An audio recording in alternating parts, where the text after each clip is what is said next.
Today we shall read Luke 5 verse 13. And he put forth his hand and touched them, saying, I will, be thou clean. ప్రియులారా, ఈ యొక్క ఉదయకాల సమయంలో దేని వాక్యాన్ని చదువుకుందాం. పరిశుద్ధ గ్రంథంలో నుండి లూకా సువార్త 5వ అధ్యాయం 13వ వచనం. అప్పుడు ఆయన చెయ్యి చాపి వానిని ముట్టి, నాకిష్టమే, నీవు శుద్ధుడు కమ్మని అనగానే కుష్ఠరోగము వానిని విడిచెను. యేసు ప్రభువారి అతి శ్రేష్టమైన నామంలో ప్రియులారా, మీ అందరికీ శుభములు తెలియజేస్తున్నాను. ఎట్లా ఉన్నారండి? అందరూ క్షేమముగా ఆరోగ్యంగా ఉన్నారా?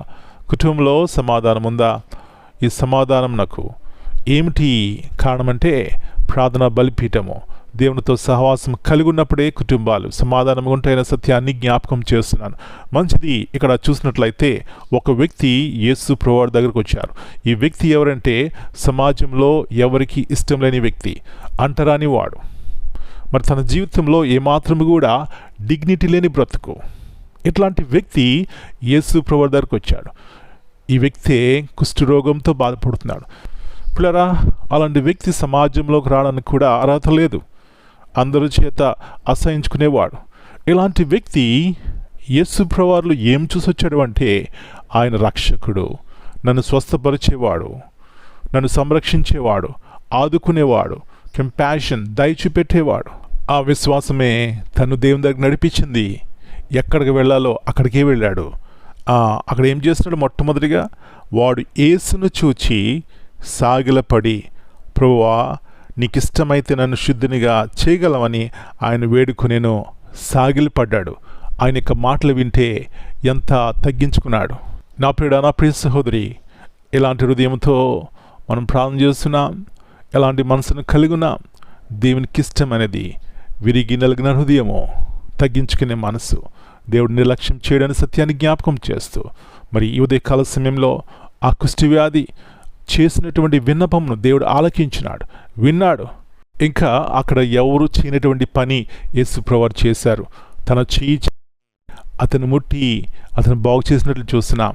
అబ్బా, ఎలాంటి ప్రేమగల దేవుడు అండి నా దేవుడు! ఎంత కృపగలవాడు, క్షమించేవాడు, ఆదరించేవాడు.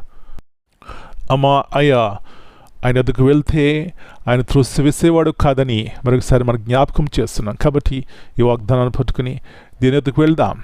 దేవుని యొక్క ఉన్నతమైనటువంటి ప్రేమను, ఆయన యొక్క రక్షణను, ఆయన యొక్క స్వస్థతను మనం పొందుకుందాం.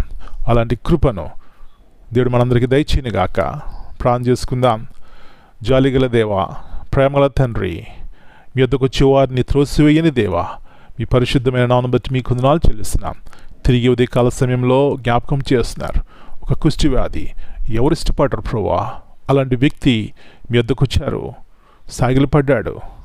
నీకు ఇష్టమైతే స్వస్థపరచమని విరిగి నలిగిన హృదయంతో అడిగినప్పుడు ప్రభువా, మీకు తెలుసు అతని యొక్క హృదయము, అతని యొక్క స్థితి, అతని యొక్క జీవితము అవమానకరమైనది ప్రభువా, డిగ్నిటీ లేని బ్రతుకు.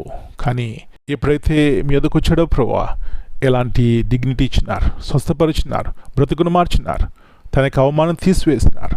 అవును, మా జీవితాల్లో కూడా అలాంటి విరిగి నలిగిన హృదయం కలిగి ఉన్నప్పుడు మీరు ఎప్పుడు త్రోసివేయరు.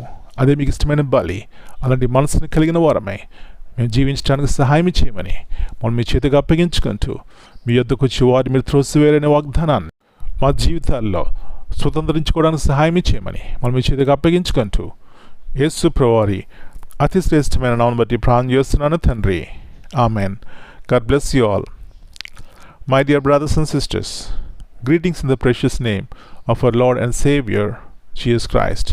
Here in Luke 5:13, in this verse, we see the compassion and authority of Jesus Christ revealed in a powerful way. The act of touching a leper, someone considered unclean and socially rejected, demonstrates not only his willingness to heal, but also his readiness to restore dignity and acceptance. Amen.